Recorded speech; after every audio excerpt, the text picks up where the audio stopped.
Mga kasama, kung kayo ay higit sa 10 taong gulang na at isinuko na ang masturbasyon dahil may kung sino, kung saan na nagparamdam sa inyo na ito'y mali o walang saysay sa ating edad, kailangan kong pakinggan ninyo akong mabuti. Ang paniniwalang iyan, ang tahimik na tinig ng pag-aalinlangan, ay maaaring unti-unting sumisira sa inyong kalusugan, sa inyong kalooban, at maging sa koneksyon ninyo sa inyong partner. Oo, tama ang narinig ninyo.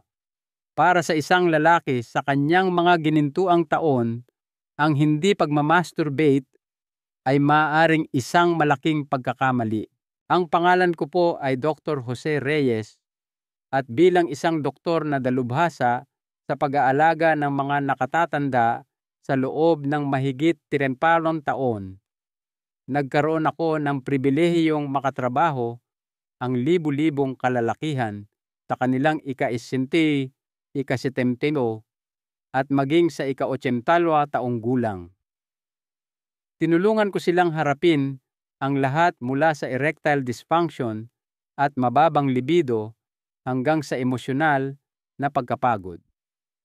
Sa lahat ng mga taon na iyon at sa lahat ng mga pag-uusap na iyon, may isang hindi maikakailang katotohanan. Akong natuklasan ang inyong relasyon sa inyong sariling katawan, lalo na sa inyong sexual na sarili, ay hindi basta-basta nagtatapos pagdating ninyo ng 60. Sa katunayan, ito ay nagiging mas mahalaga pa kaysa dati. Heto ang bahagi na madalas ay hindi nasasabi.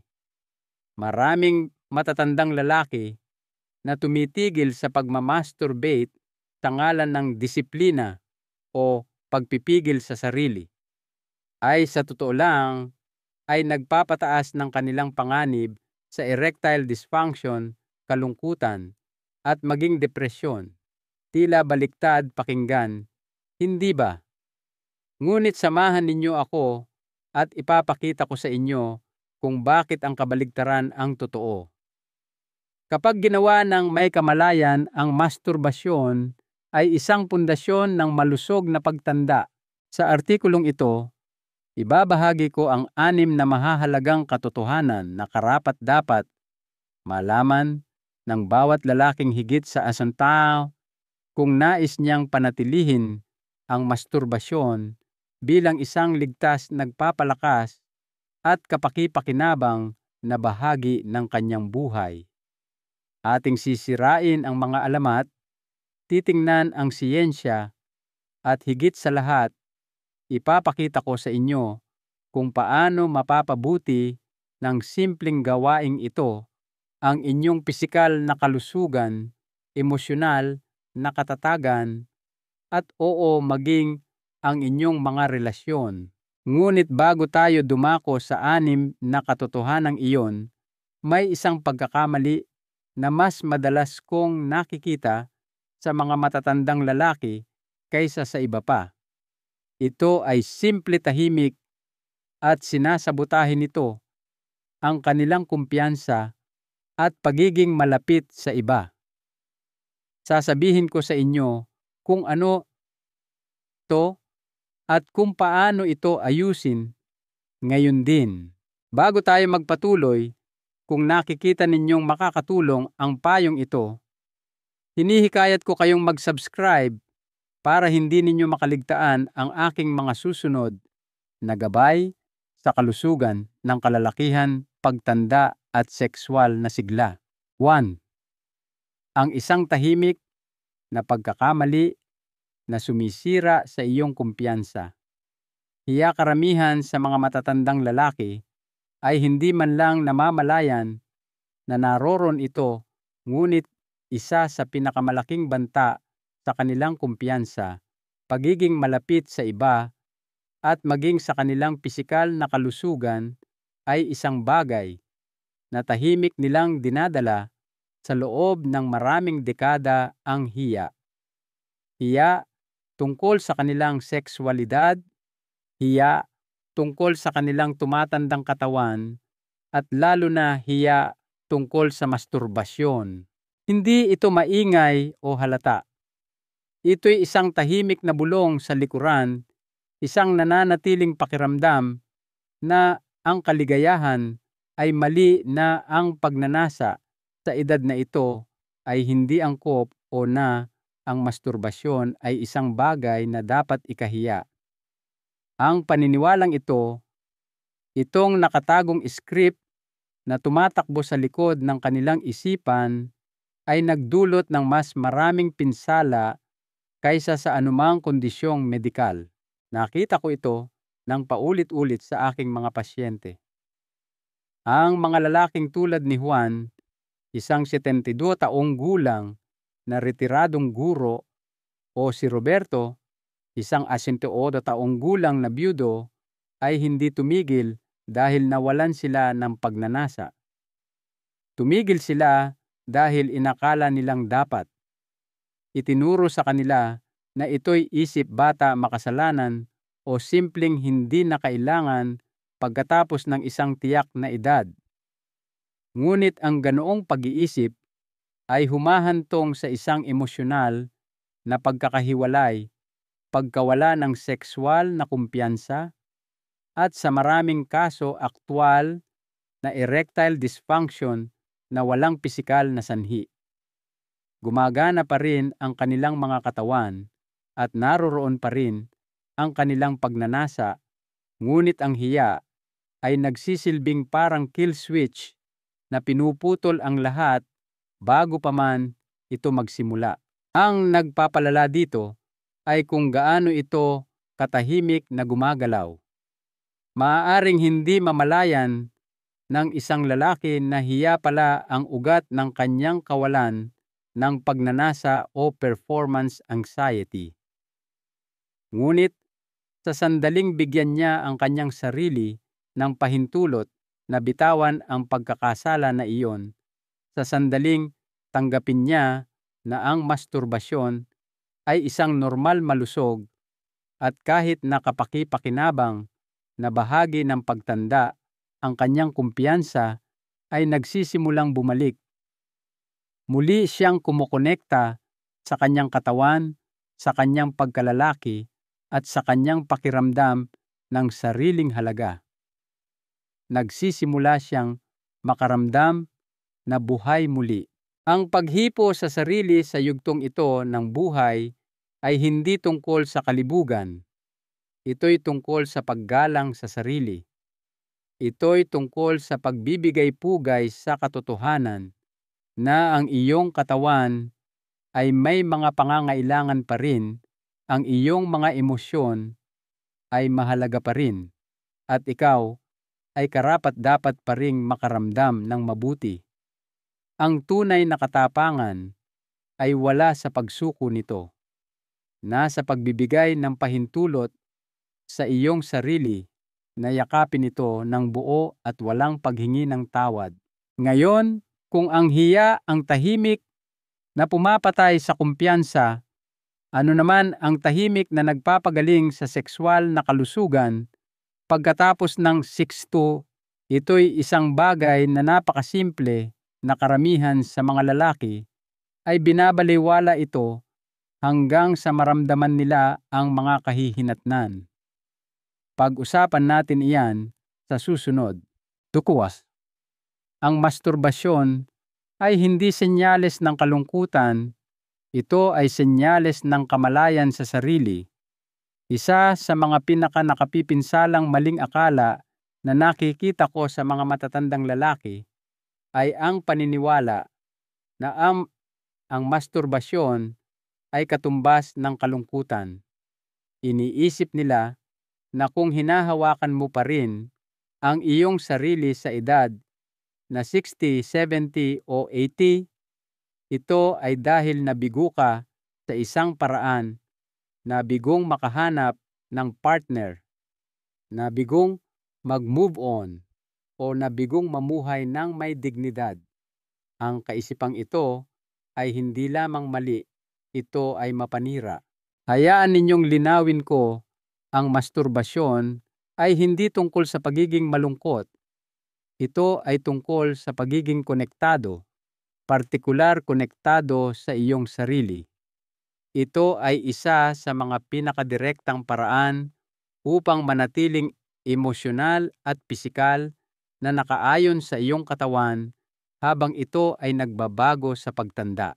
Kapag ang isang lalaki ay naglalaan ng oras para sa sariling kasiyahan, higit pa sa pag-alis ng tensyon ang kanyang ginagawa.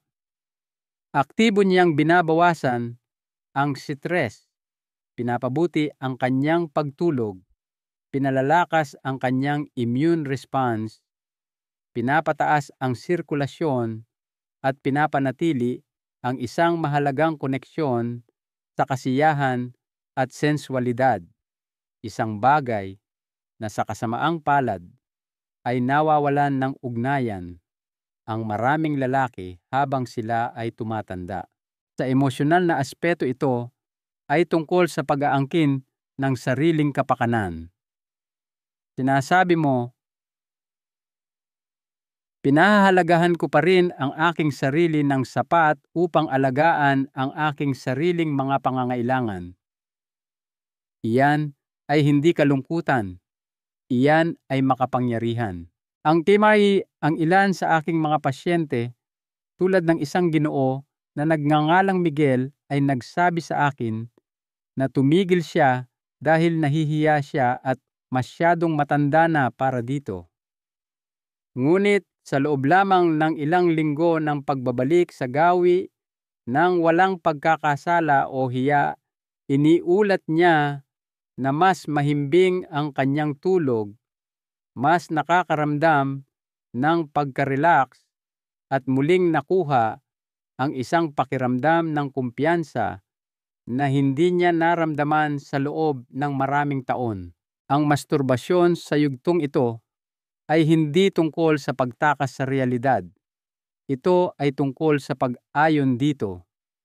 Ito ay isang pribado walang pressure na espasyo kung saan maaari mong tuklasin kung ano pa rin ang masarap sa pakiramdam, kung nasaan na ang iyong mga hangganan ngayon, at kung paano naiiba ang tugon ng iyong katawan kaysa sa mga dekada na ang nakalipas.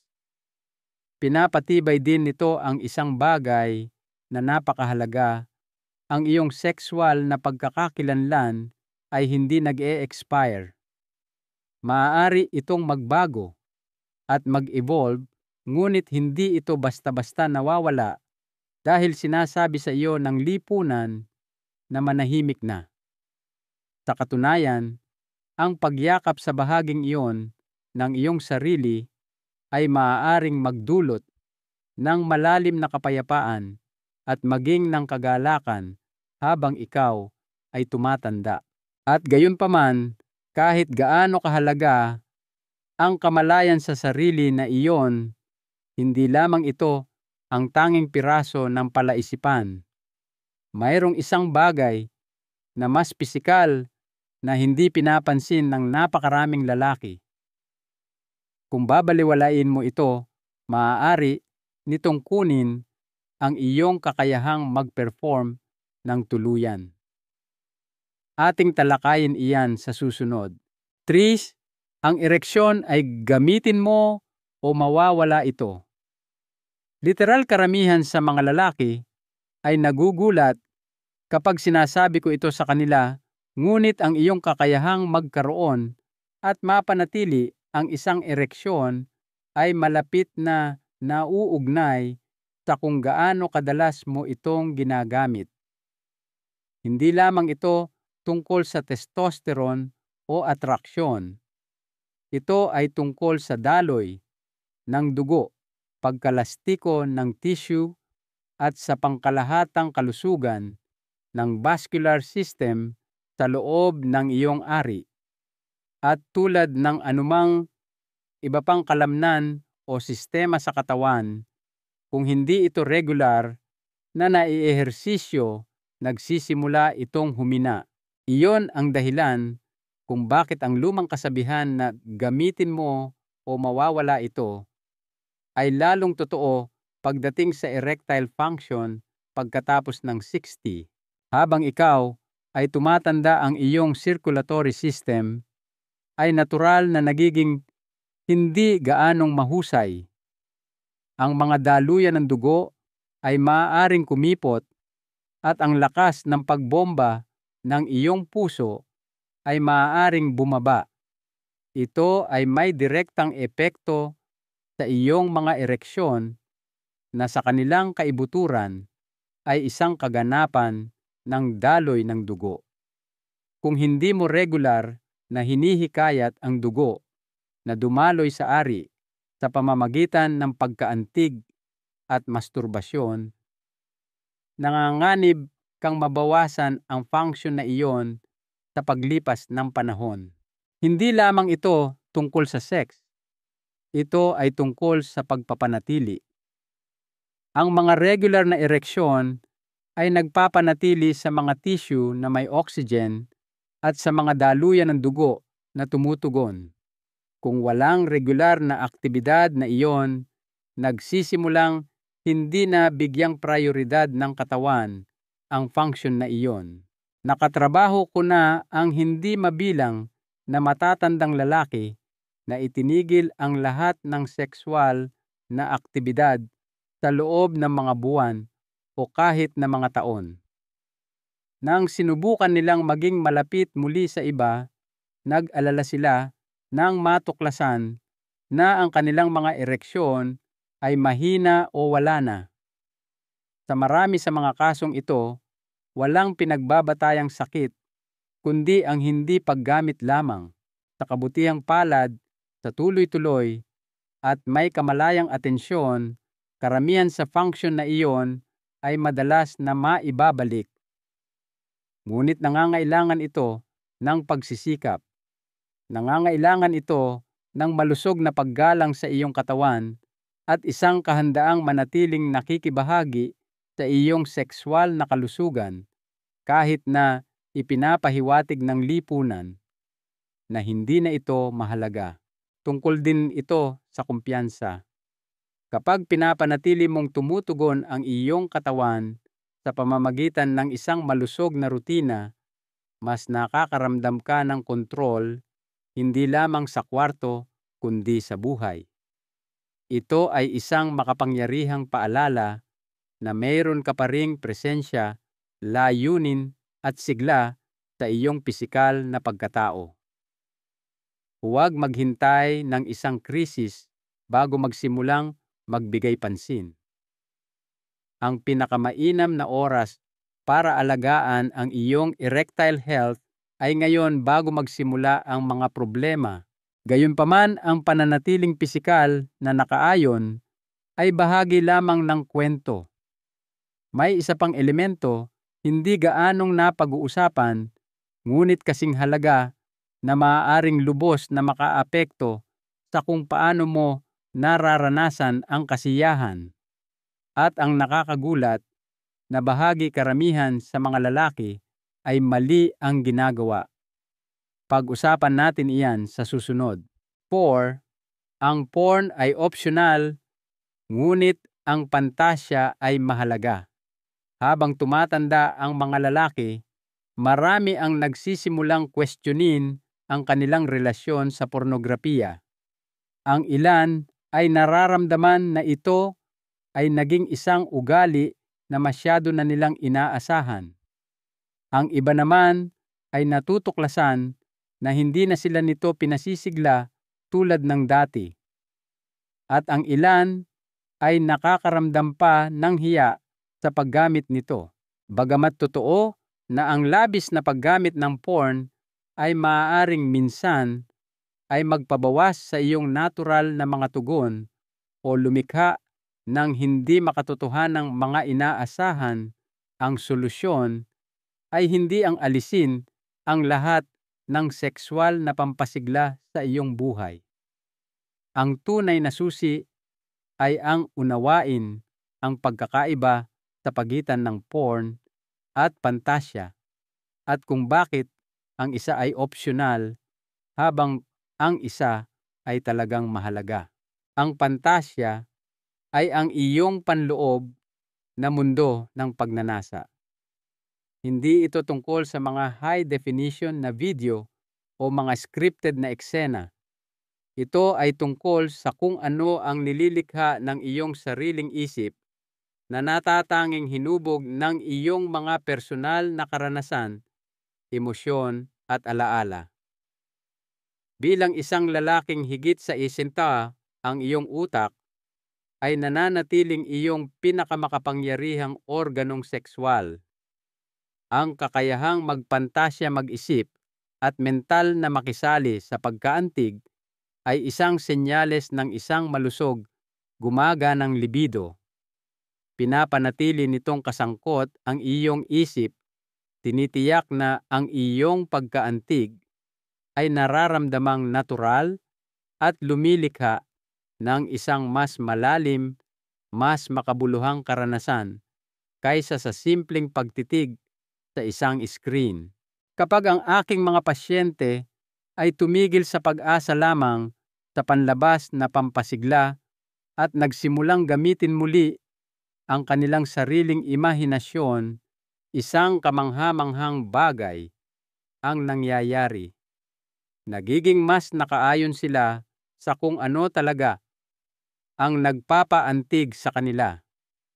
Nagsisimula silang muling kumonekta sa mga banayad na pakiramdam, mga nakalimutang pagnanasa, at mga emosyonal na gatilyo na nagpaparamdam sa kasiyahan na tunay hindi gawa-gawa. Ito ay nagiging isang mas malapit na gawain kahit na sila ay nag-iisa. Hindi mo kailangang alisin ng tuluyan ang porn sa iyong buhay, maliban kung nararamdaman mong negatibo itong nakakaapekto sa iyo. Ngunit hindi mo dapat kailanman mawalan ng ugnayan sa iyong sariling mga pantasya. Ang mental na pakikipag-ugnayan na iyon ay isang kasanayan, at tulad ng lahat ng kasanayan, lumalakas ito sa pagsasanay. Nakakatulong din ito na ihanda ka para sa pagiging malapit sa isang partner dahil nakapaglinang ka na ng isang mayamang panloob na mundo na komportable kang tuklasin at kung naaangkop ibahagi. Ang pantasiya ay hindi isip bata mahina o hindi angkop. Ito ay mahalaga upang mapanatiling buhay tumutugon at konektado ang iyong erotikong sarili, lalo na habang nagbabago ang iyong katawan sa pagtanda.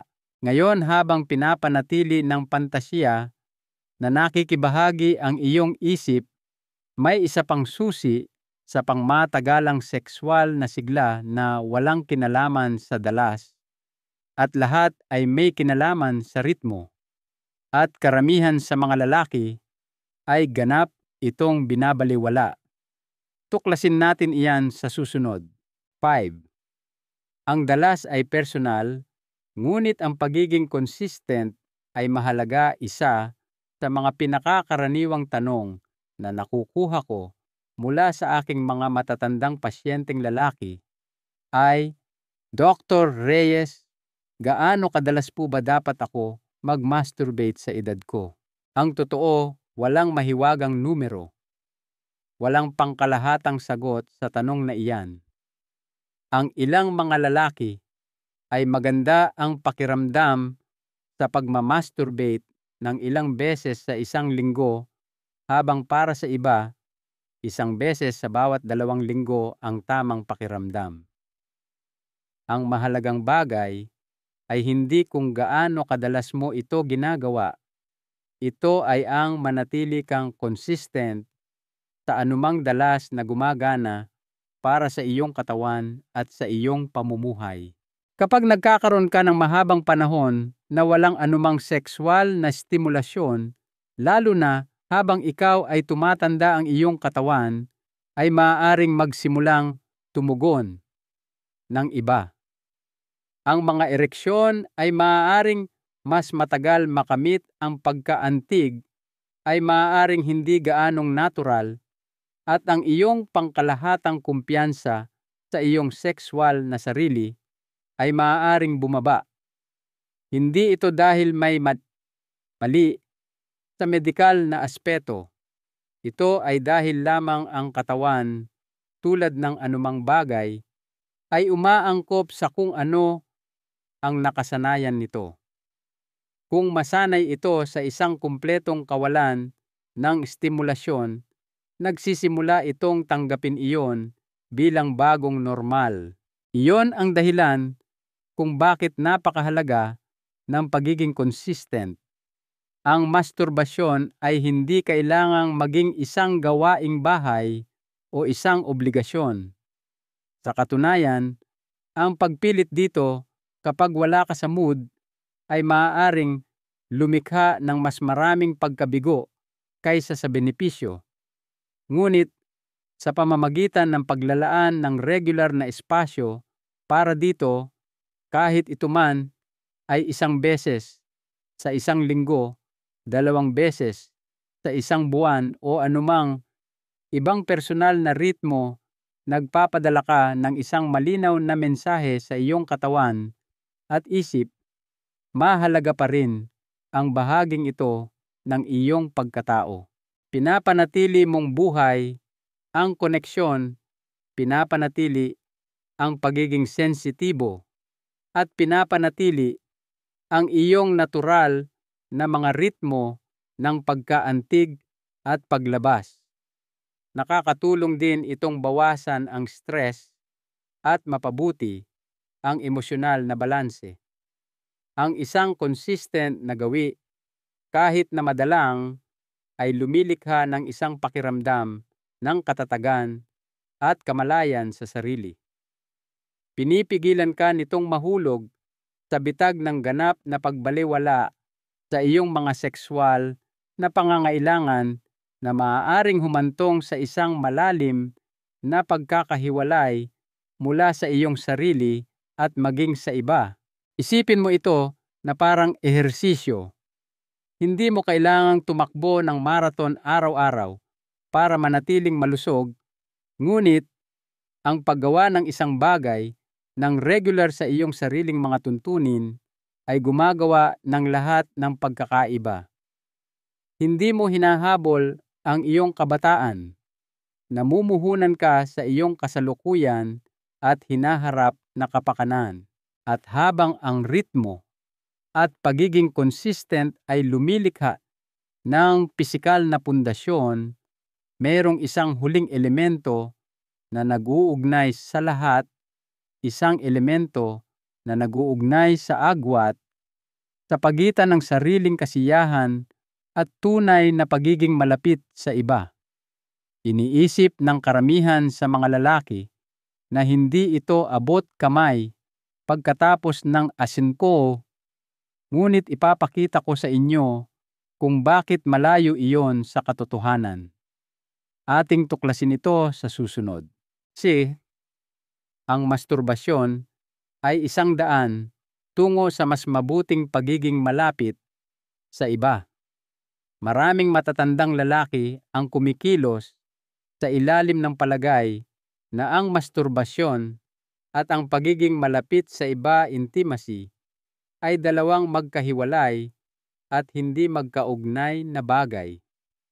Nakikita nila ang sariling kasiyahan bilang isang bagay na ginagawa mo kapag nag-iisa ka at ang intimacy bilang isang bagay na ibinabahagi mo lamang sa isang partner. Ngunit ang totoo, ang dalawa ay malalim na magkakaugnay. Sa katunayan, habang mas nakaayon ka sa iyong sariling katawan at sa iyong sariling mga pagnanasa, mas nagiging bukas, may kumpiyansa at tumutugon ka sa isang relasyon. Ang masturbasyon, lalo na sa iyong mga huling taon, ay hindi lamang isang pribadong gawain. Ito ay isang anyo ng personal na pagtuklas na naglalatag ng pundasyon para sa tunay at makabuluhang pagiging malapit sa iba. Kapag alam mo kung ano ang gusto mo, kung ano ang iyong tinutugunan, at kung paano gumagana ang iyong pagkaantig ngayon, nagiging mas epektibo ka sa pagpapahayag ng mga bagay na iyon sa isang partner. At ang komunikasyong iyon, malinaw, banayad, at tapat ang siyang lumilikha ng tiwala at emosyonal na kaligtasan na kailangan para sa isang mahusay na intimacy. Kadalasan ang mga lalaki ay pumapasok sa mga sexual na sitwasyon na hindi sigurado sa kanilang sarili, umaasa na ang kanilang partner ang gagabay sa buong karanasan. Ngunit iyon ay maaaring lumikha ng napakalaking pressure, pagkabalisa at mga issue sa performance. Ang masturbasyon ay nakakatulong na alisin ang panghuhulang iyon. Binibigyan ka nito ng kaalaman sa sarili upang sabihing, heto ang masarap sa pakiramdam para sa akin. At ng emosyonal na saligan upang sabihin ito ng may kumpiyansa. Higit pa riyan, pinapanatili ng sariling kasiyahan na buhay ang iyong sexual na enerhiya. Nagsisilbi itong isang palaging paalala na ikaw ay isang sensual na nilalang pa rin, may kakayahan pa ring makaramdam ng kasiyahan at karapat-dapat pa rin sa pagiging malapit. Ang kamalayan na iyon ay natural na umaapaw sa lahat ng iyong mga relasyon. Kung ikaw man ay kasal, nakikipag-date o single, ang mga tao ay naaakit sa isang taong komportable sa sariling balat. Ang ganoong uri ng malalim na kaginhawahan ay hindi nagmumula sa panlabas na pagpapatunay. Nagmumula ito sa pagkakilala at pagtanggap sa iyong sarili. At iyon mismo ang inaalok ng isang malusog na relasyon sa masturbasyon. Ang intimacy sa huling bahagi ng buhay ay hindi tungkol sa performance. Ito ay tungkol sa presensya, koneksyon, at pagiging totoo. Kapag nilinang mo muna ang mga bagay na iyon sa iyong sarili, nagiging mas madali itong ibahagi sa iba. Hindi ka na umaasa sa ibang tao para patunayan ang iyong pagkalalaki.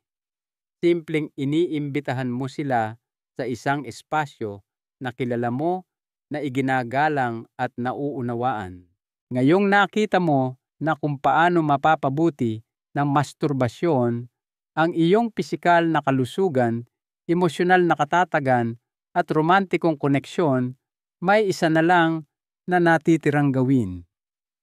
At maaaring ito na ang pinakamahalagang hakbang sa lahat. Huwag palampasin ang susunod. Konklusyon, muling pag-angkin sa iyong karapatan sa kasiyahan at kumpiyansa ngayon.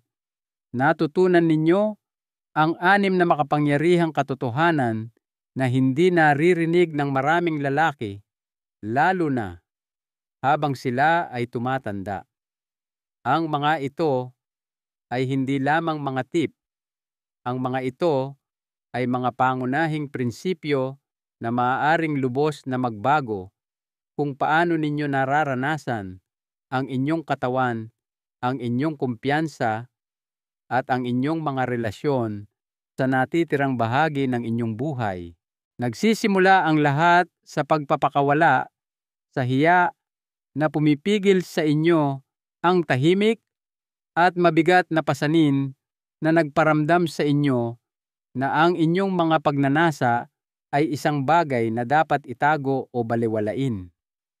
Ang hiya na iyan ay walang lugar sa kabanatang ito ng inyong buhay. Sa katunayan, ang katapangan na hamunin ito ang pinakamahalagang hakbang tungo sa tunay na emosyonal at sexual na kalayaan. Ngayon ay nauunawaan ninyo na ang masturbasyon ay hindi isang malungkot na gawain, kundi isang anyo ng kamalayan sa sarili. Ito ang inyong personal na paraan upang manatiling konektado sa kung sino kayo, kung ano ang kailangan ninyo, at kung paano patuloy na tumutugon ang inyong katawan sa haplos at kasiyahan. Nakita ninyo na ang inyong mga ereksyon ay direktang nakatali sa paggamit at sirkulasyon at ang pagpapanatiling aktibo sa bahaging ito ng inyong katawan ay hindi pagpapakasasa. Ito ay kinakailangang pagpapanatili para sa inyong pangkalahatang kalusugan. Natutunan din ninyo na bagamat ang porn ay maaaring hindi para sa lahat, ang inyong sariling pantasya ay nananatiling isang makapangyarihan at malusog na bahagi ng inyong sexual na pagkakakilanlan. Natuklasan ninyo na ang pagiging consistent ay mas mahalaga kaysa sa dalas. Ang mahalaga ay hindi kung gaano kadalas kayo nakikibahagi sa sariling kasiyahan, kundi na naglalaan kayo ng puwang para dito sa paraang nagbibigay galang at respeto sa inyong nagbabagong katawan at pamumuhay. At sa wakas, nakita ninyo kung paano ang masturbasyon ay hindi isang kapalit para sa intimacy, kundi isang makapangyarihang daan tungo rito. Sa pamamagitan ng pagkilala sa inyong sarili, mas nagiging handa kayo na kumonekta sa iba, hindi sa pamamagitan ng performance, kundi sa pamamagitan ng presensya at katapatan.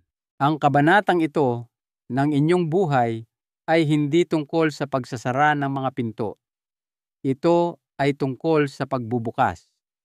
Ito ay tungkol sa muling pagbibigay kahulugan sa kung ano ang ibig sabihin ng pagiging isang lalaki, hindi sa kung gaano ka kabata tingnan o kung gaano ka kadalas mag-perform, kundi sa kung gaano mo lubos na tinatanggap at inaalagaan ang lalaki na ikaw ngayon. Hindi ka palampas sa iyong kalakasan, nasa bago kang yugto, at kung ano ang gagawin mo rito ay ganap na nakasalalay sa iyo. Kaya heto ang inyong imbitasyon. Magsimula kung nasaan ka. Yakapin kung ano ang kaya pa ring maramdaman ng iyong katawan. Muling kumonekta sa iyong sarili, hindi dahil sa lumang ugali, kundi dahil sa malalim na paggalang sa sarili. Dahil pinaghirapan mo ito. At karapat-dapat ka rito. Isang mahalagang aral sa buhay mula sa doktor sa aking mga dekada bilang isang manggagamot, ang pinakamahalagang aral na natutunan ko mula sa aking mga pasyente ay ito: ang pagtanda ay hindi tungkol sa pagsasara ng mga pinto. Ito ay tungkol sa pagkakaroon ng karunungan upang malaman kung aling mga bagong pinto ang bubuksan. Ang paghamon sa mga luma at lipas na paniniwala tungkol sa ating kalusugan, ating pagkalalaki, at ating kaligayahan ay isa sa mga pinakamakapangyarihang bagay na maaari nating gawin. Ang relasyon mo sa iyong sarili ang pinakamahaba at pinakamahalagang magkakaroon ka. Alagaan mo ito ng may katapatan, kabaitan, at katapangan. Tunay kong gustong marinig ang inyong mga saloobin. Anong bahagi ng mensaheng ito ang pinakatumimo sa inyo? Mangyaring ibahagi ang inyong pananaw sa mga komento sa ibaba. At kung ang artikulong ito ay nakaantig sa inyo, isaalang-alang ang pagbabahagi nito sa isang kaibigan, isang kapatid, o sino mang lalaki sa inyong buhay na maaaring makinabang sa pagkarinig na siya ay buo pa rin, masigla pa rin, at karapat-dapat pa rin sa isang ganap na buhay. Siguraduhing mag-subscribe upang hindi ninyo makaligtaan ang ating mga talakayan sa hinaharap tungkol sa pamumuhay ng isang malusog at makabuluhang buhay sa anumang edad. Ipagpatuloy natin ang mahalagang pag-uusap na ito.